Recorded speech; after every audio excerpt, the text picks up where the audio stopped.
What's up, guys? My name is Patrick. Welcome to It's Always Sunny in Hollywood, episode 97. What's up, guys? It's Red Drum Arts. Welcome to It's Always Sunny in Hollywood, episode 97. You want me to do the same thing? When I said say what's up, guys, I didn't mean verbatim what I said. I just thought it'd be funny. I was so confused when he said the exact same thing. I wanted you guys to say what's up, guys, because Jake Williams, he starts every single one of his videos like that. Okay. Yeah, I know. Just wanted to keep the tradition going because we're talking about his movie. Anyway, yes, today we're talking about a movie. What's up, guys? It's your boy Lugia back at it again. All right. All right. Now, today we are heading down to New Orleans, but before we head down south, let's head up north for a bit to New York, New York, because I learned something just a few days ago that caught my interest. So apparently this summer, for a limited engagement, there's going to be a play running on Broadway about the behind-the-scenes making of Jaws, and it's called The Shark is Broken. Oh. And that just combines two of my favorite things, crazy production histories on the making of movies and theater. I don't know, it stood out to me. It's a very interesting choice of medium. Indeed, that's what I was thinking. Like, yeah, behind the scenes of a movie, let's make it a play. I mean, you could just do a documentary, but, you know, they're kind of willing to go the extra mile, try to give some life to it. There actually is a documentary from what I've heard. I've never seen it, but I do know, I think they got a bunch of people from production together to just talk about what a nightmare it was. So they figured theater was just the next best step? I don't know what the reason is, but here's the thing. I had heard of this years ago, but I never heard anything actually of it premiering anywhere. But from what I've heard, it's toured around. It's been very successful.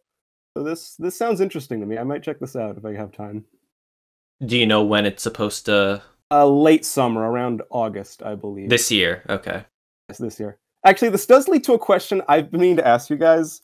What is, like, if you could adapt, like, the production history of something into a movie, what production would you choose? The Room. I mean, that's been done. Okay, no, as a theatrical production. Like, well, theater, No, I just not... Or a musical. Fuck it. I just mean in general, like, to a medium. Could you repeat the question? The question was, if you could choose the production history of a movie to adapt to a medium, what would you choose? Does it have to be a production history of a movie, or can it be a production history of a play? Anything, of anything. Spider-Man Turn Off the Dark. I had a feeling you would say that. Yeah. And, you know, I guess there already was Apocalypse Now. I think Dr. Zhivago, there was, like, this one, like, movie that had, like, an insane production history that, like, I wrote down once, but I can't remember what it was. Well, there's a lot of movies with insane production histories. What if we get a movie about the making of a movie about the making of a movie? And the production of that movie was an absolute nightmare. Have you ever heard of this Francis Ford Coppola movie called One from the Heart? No. No. It was an experiment where Francis Ford Coppola, he actually wanted to completely revolutionize the studio system. So, like, the entire, like, process of making that film was different from how films were made before. And if the movie made money, it could have completely changed Hollywood, and unfortunately it didn't. Instead, Star Wars made a ton of money, and because of that, the studio system shifted to more of a Star Wars blockbuster special effects fair.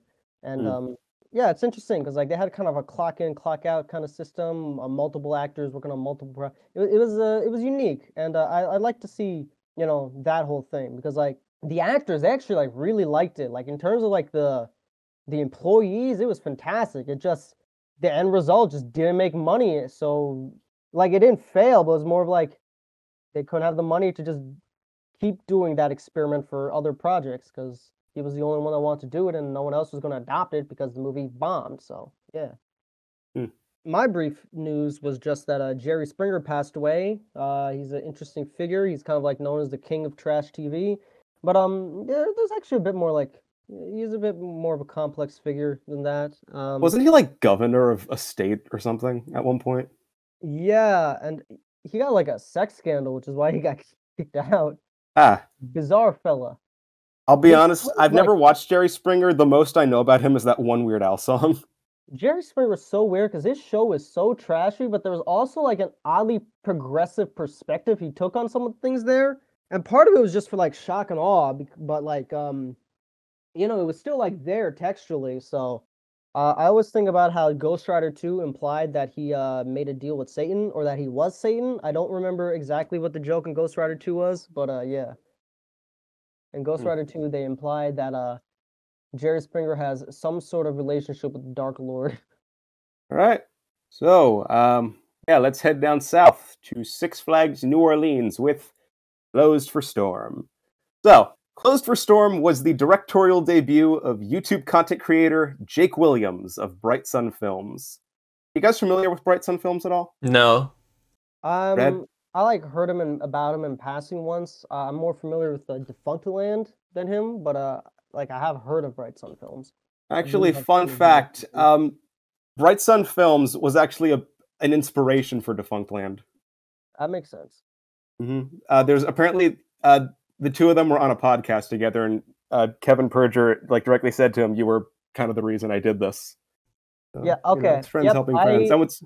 I have seen his video on the Tonight Show. What? He made a video covering the Conan O'Brien. Oh, that, yes. I thought you meant like literally him on the Tonight Show. I'm like, that never happened. Like he's big. He's not that big. Anyway, actually, what's funny is that Jake was actually inspired by himself was inspired by a YouTuber, Adam the Woo. Does that name sound familiar? I feel like I've heard that name before. He's an urban explorer. He's been around for like over a decade. I personally never really watched his content, but I was aware of him. I guess that's kind of the seed of this whole thing. Adam the Woo inspired Jake Williams, which inspired Kevin Perger. It's all connected. Where's the Disney connection? Michael Eisner. I don't know. Anyway, back onto Jake Williams. Give a little background on Jake. He started his YouTube channel in 2012 under the name Bright Sun Gaming, and from that title you can probably guess what the content was. But on the side, he also made little mini documentaries from time to time on abandoned places, mainly abandoned Disney places like River Country and Discovery Island.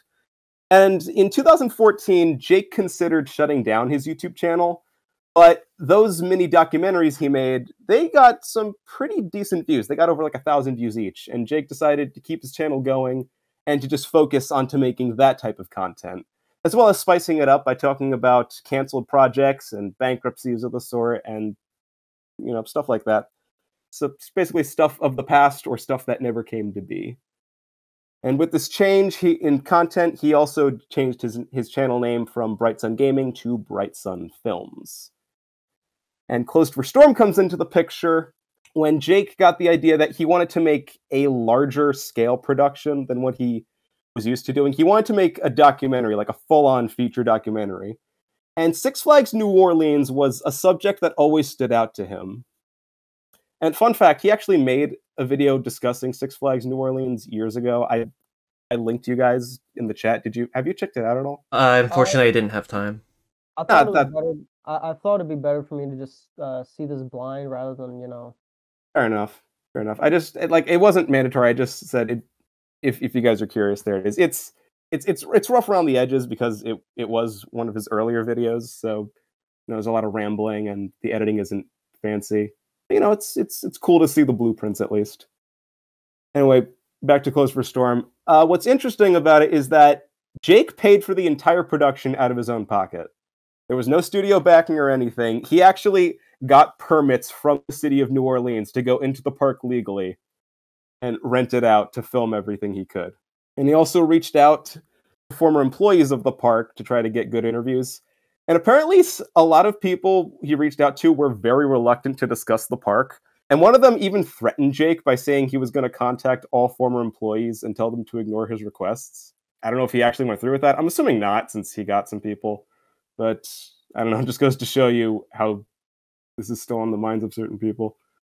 Anyway, Closed for Storm premiered at a New Orleans film festival in late 2020, and it officially released digitally the following summer in July 2021. I couldn't find any statistics on how it's performed. I mean, it was never released theatrically, so I can't take in box office numbers. and there's nothing I could find how it's done on digital services. But from like what I've seen, people seem to like the movie critically, at least. It has like a 6.2 on IMDb, not bad. And apparently Jake's fans seem to like it based on comments on his videos. Also, one other random fact about Jake is that his favorite movie is The Social Network. Okay, well, even more connections. Yes, even more. And that's about it in terms of production. What is Closed for Storm about? Well, it's a documentary. It's been a long time since we talked about one of those, huh? It's a documentary about Six Flags New Orleans, also known as Jazzland, chronicling its beginnings as a New Orleans-themed theme park in the already New Orleans-themed New Orleans, to its acquisition by Six Flags, and how it's been closed since Hurricane Katrina swept through back in 2005. And since then, it has just sat abandoned. There have been numerous redevelopment proposals that have come up over the years. But to this day, as of 2023, it is still very abandoned, very overgrown, and very, very sad. Before we actually jump in, are you guys like interested in like theme parks and abandoned facilities at all? Little. Depends on said facility. If there's like an actual like story, because like I'm gonna be honest, and this applies to this film too, honestly. I feel like a lot of these like cases of like failed businesses and stuff, the narrative isn't really all that interesting. Like it's just like a pretty simple thing, and it was like, oh, okay. It was like I'm more interested in like disasters that stem from more like, I don't know, something more unique. Like Action Park, I think that story is interesting, but like, you know, Amy's Baking Company, that's an interesting disaster. But then like, there's some where it's just like, there's nothing really to it, and I'm like, okay. So I'm just gonna. So based on that, you weren't crazy about this one? No, and I wrote some notes so I can go in more detail if you want. Yeah, But, please. okay, so I didn't really think that the central premise slash mystery constructed was like particularly interesting. It felt like a bit flimsy because like fundamentally what it is like what happened in the park, Hurricane Katrina, like that's it. There's no like I felt like it was kind of framed like a scandal, but there isn't a scandal. It's just kind of like an unfortunate event. Like there's obviously like a little bit more to it, but like I feel like it doesn't dwell on the parts that I find interesting. Like the way I see it is like it has a very like limited like perspective. Like it's so centrally focused just on the park. It focuses a lot of like the details of the thing. But the thing is like I felt like it should have dwelled more on New Orleans, the actual like I feel like this could have been like a big symbol of like Katrina, how it affected New Orleans on a whole, and well, that kind of is what it becomes near the end of it. It touches it towards the end, but that's the thing. Like it just kind of like scratches the surface, and I'm like, that should have been the whole doc. Like that should. I mean, you got to get people up to speed on the run up, because it covers the park, what it meant to people when it was first made, why it was first made.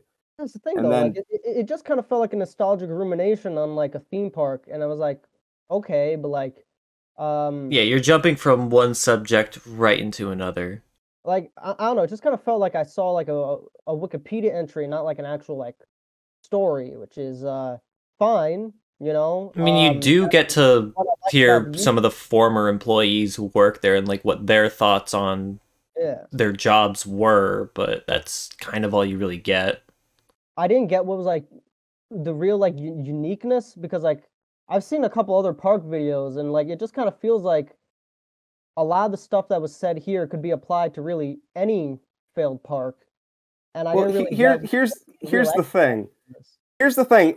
I think the big appeal of Six Flags New Orleans in its current state is basically the whole story about, yeah, it's an abandoned theme park, but it's a theme park that was abandoned by a giant corporation that is just sitting next to a highway for nearly 20 years. I mean, sure, there's been abandoned theme parks, but this is Six Flags. I found interesting, and like just the fact that the scale is like probably the most interesting thing, and I'm assuming that's why they made it into a feature film, because they wanted the imagery of like this park preserved in kind of like this state, and like it's slowly abandoned. I was like, that's kind of like interesting, because like it's almost like post-apocalyptic imagery like you'd see in like some big blockbuster thing, but it's just like real. And that scale was like the most interesting part. And but it's such a striking and interesting image, but I feel like a striking, interesting image, you can like use that to represent something or say something wider, but it never really goes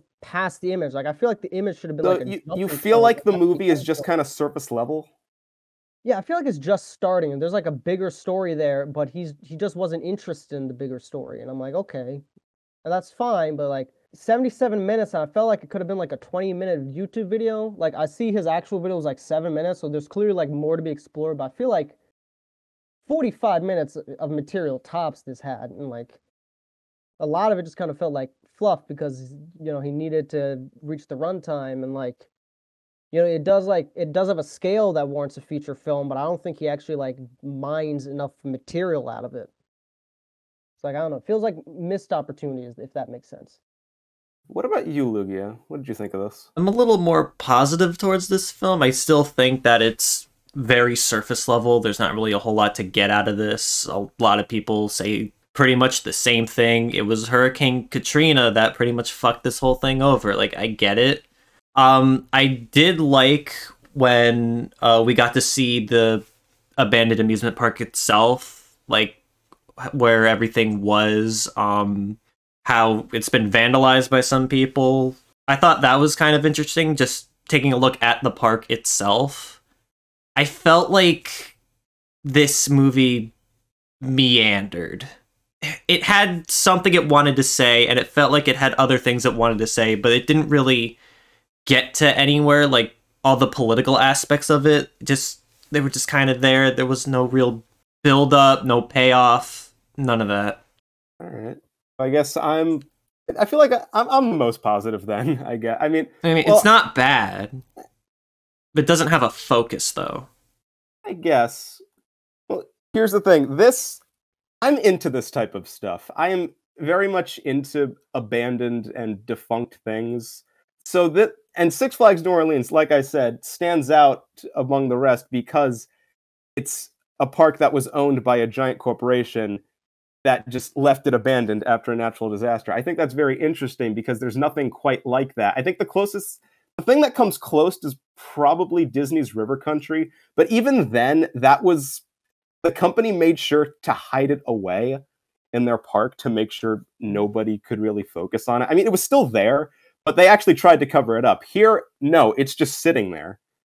And what I like that this documentary did is that it tried to make it a bit more personal, because like there's a ton of videos documenting Six Flags New Orleans as a park, how it started as a small park, was purchased by Six Flags, and then the hurricane came in, and that was that.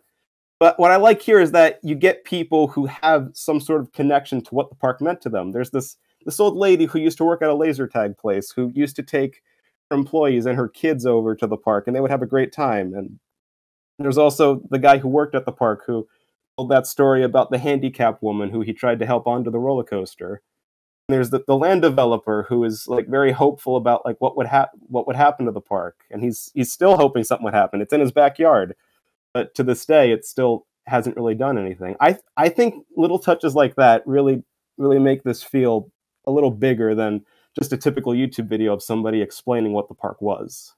I do think like I feel like it needed more of a personal lens. Like I don't know what like does Jake have a relationship with New Orleans? He is not. He's actually Canadian.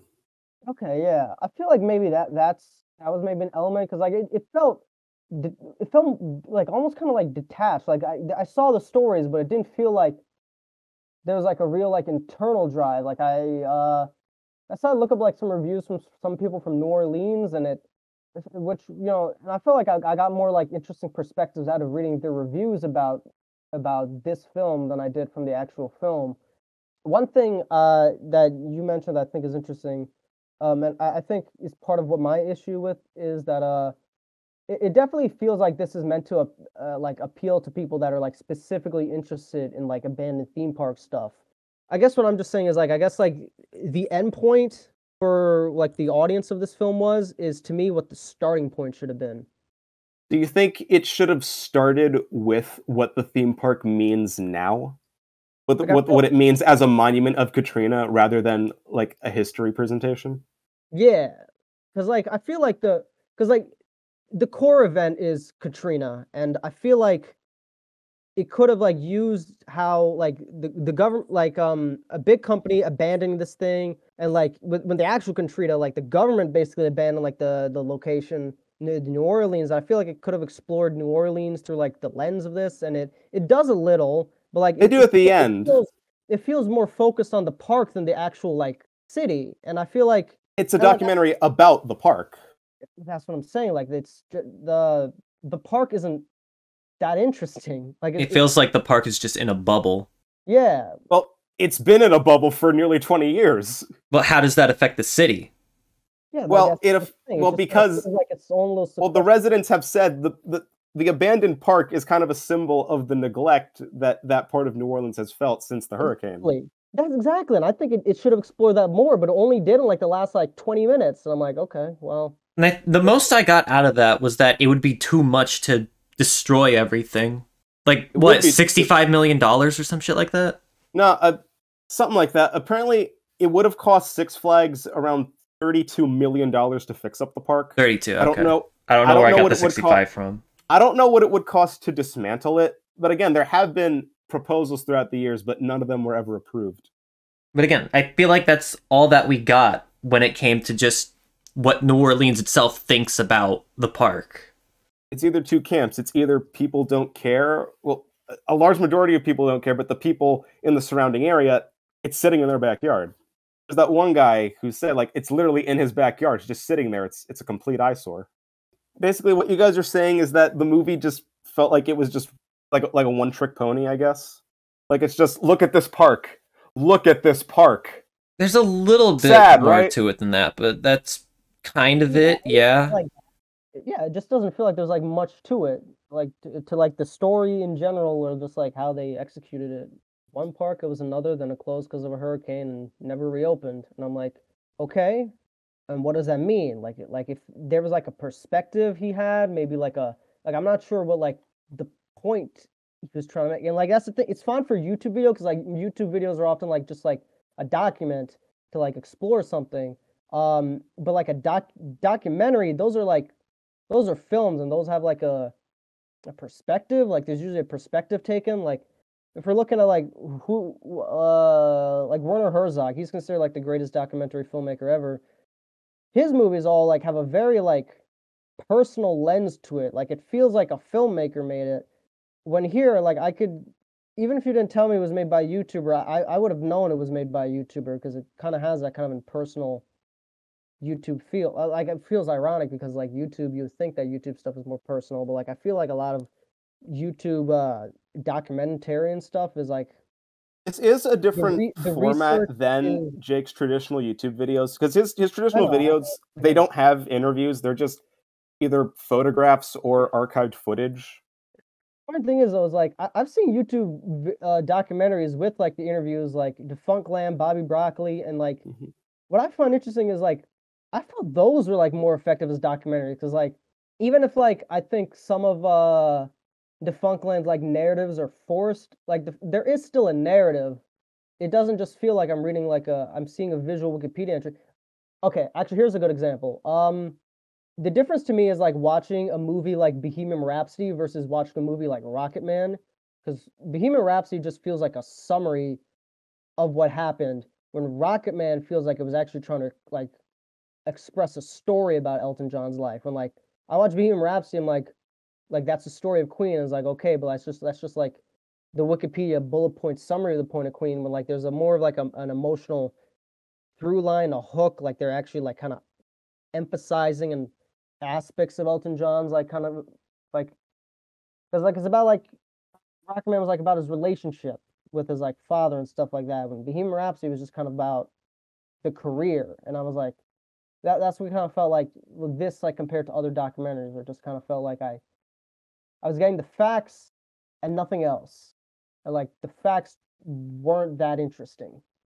The cinematography and score though was like that. The technical aspects was actually like impressive. Like to give like some praise to like the cinematography in particular, it felt like a lot more motivated than a lot of other whatchamacallit documentaries. Like yeah, because like the drone stuff, a lot of drone stuff, it just kind of feels like an artificial way to give more production value. But with this, like the abandoned element and the real like scope Like of the height of the things. Ferris wheel and the coasters. Yeah, like there was almost like a haunting element to like the photography there, and I feel like the way he shot the stuff was really effective, and I feel like you can make like a really good documentary, and like I feel like if someone else wants to make a documentary that explores more of the stuff I did, I honestly kind of feel like they should like reach out to this guy and just like use all the footage he shot because like the footage he shot was great.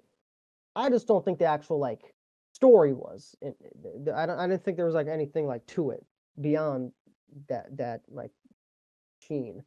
While we're talking about the technicals, what was really appealing to me was getting to see archived footage of the park when it was actually in operation. Yeah. Because here's the thing. It is incredibly common to find videos of the park as it is now. It is nearly impossible to find videos of the park when it was actually open. And the quality of those videos is like damn good for early 2000s. Like you get the what was it? You get the opening of Jazzland, which they probably had to have kept like somewhere secret. Like that's not stuff that you would like upload anywhere. No. Apparently, okay, this wasn't in the movie, but I did search online. I did find a video of the park when it was actually flooded, and it was like a search operation of people like driving boats through the park. Really? It was, yeah. Like you can easily find that, but that was just crazy to me. That it got so flooded you could actually drive a boat through it. It's a dumb thing that I just remembered. Yeah, when Jazzland opened, there was one guy who said, "Yo, this amusement park is better than sex." I don't know why that stuck with me. Wait, what? He said that. He did? Someone said that in the archive footage.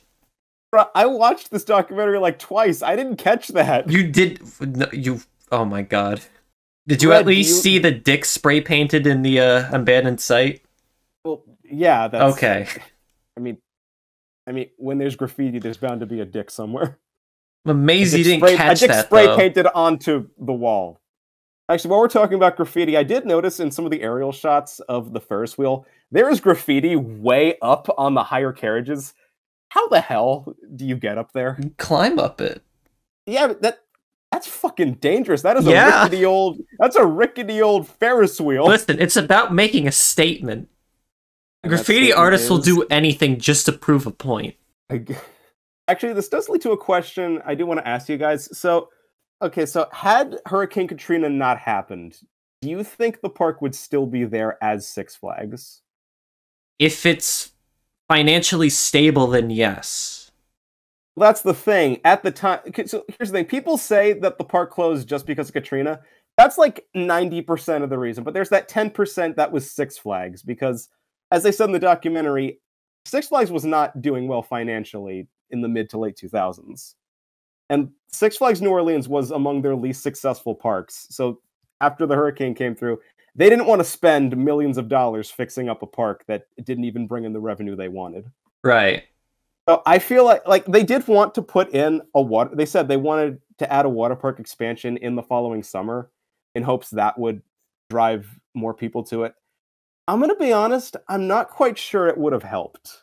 Like, it probably would have gotten a bit of a boost, but considering the state Six Flags was in, I feel like the park would have been abandoned or at the very least sold off.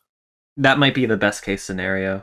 Probably. I mean, I feel like without Hurricane Katrina, you have a company that's in debt that would probably abandon the park. And even if Katrina happened but Six Flags wasn't in debt, I feel like considering how lackluster tickets were, they probably would feel like it wasn't worth it.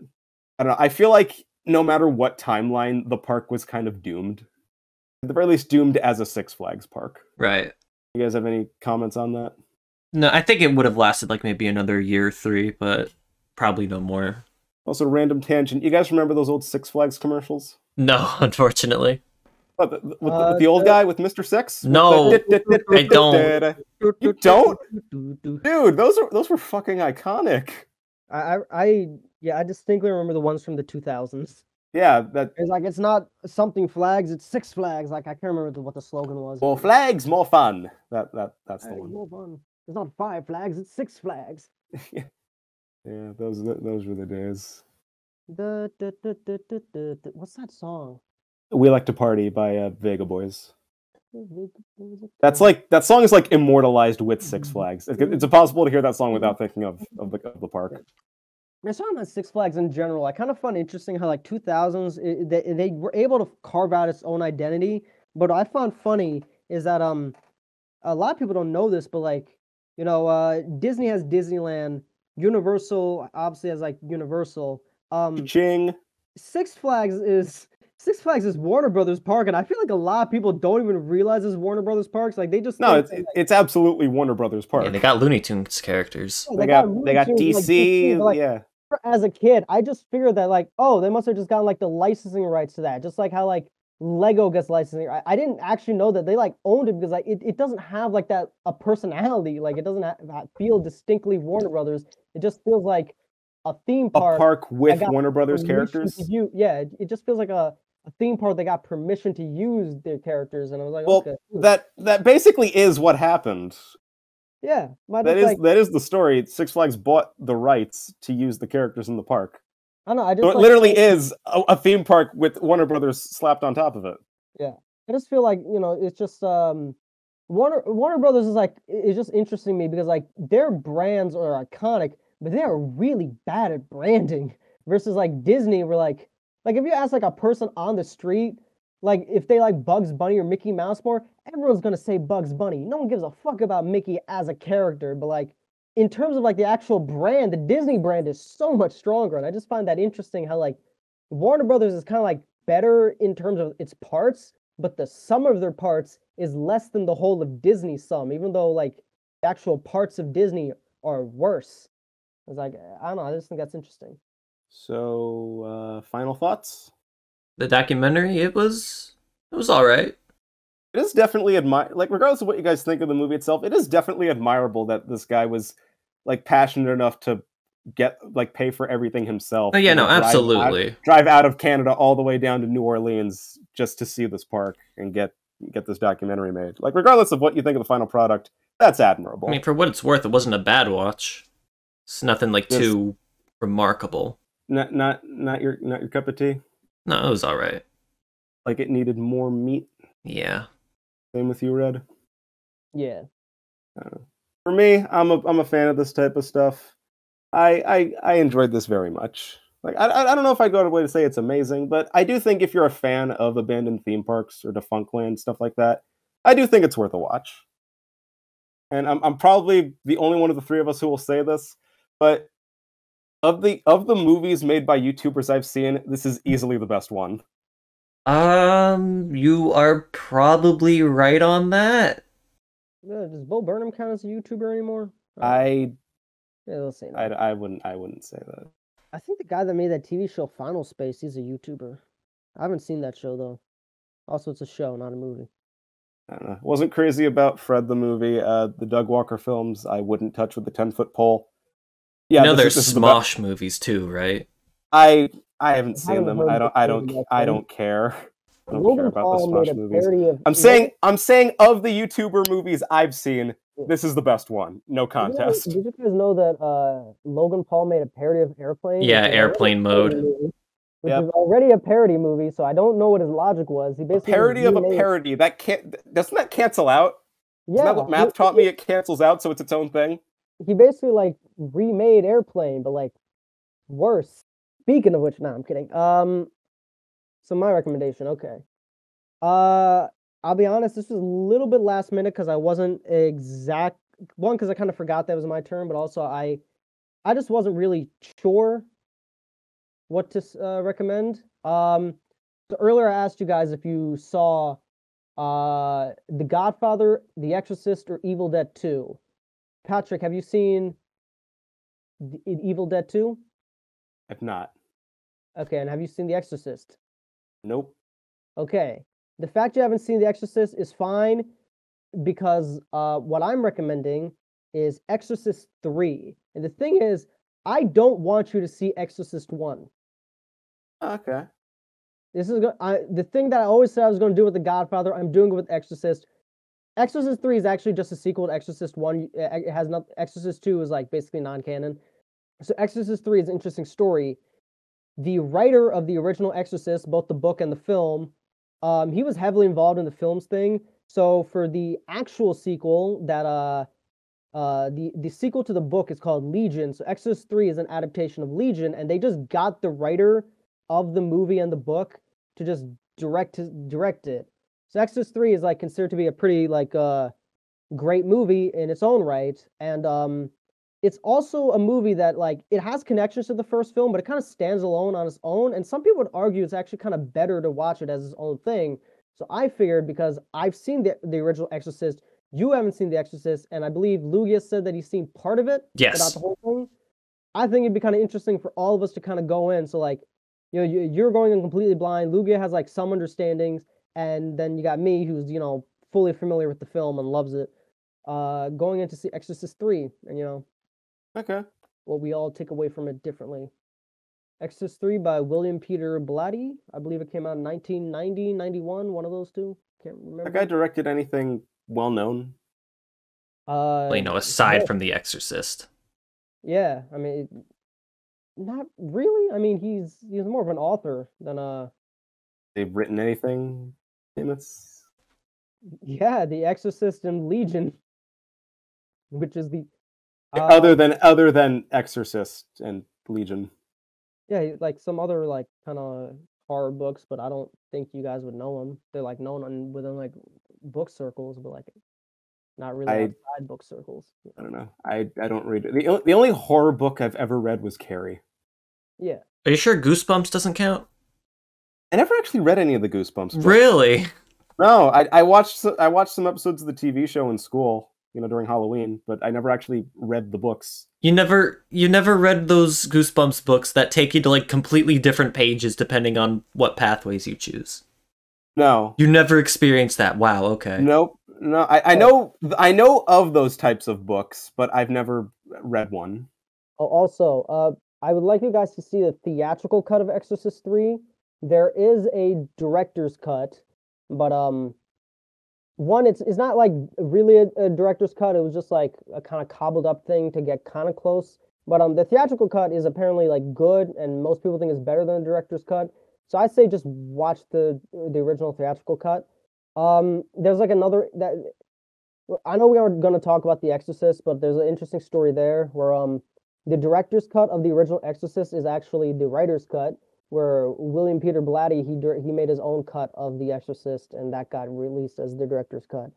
So William Peter Blatty is kind of like the real mind behind The Exorcist, because he was like heavily involved, and like the director's cut of The Exorcist is actually like pretty popular. Like most people, like I've never seen the theatrical cut of The Exorcist because I can't find it. It's easier to find the director's cut.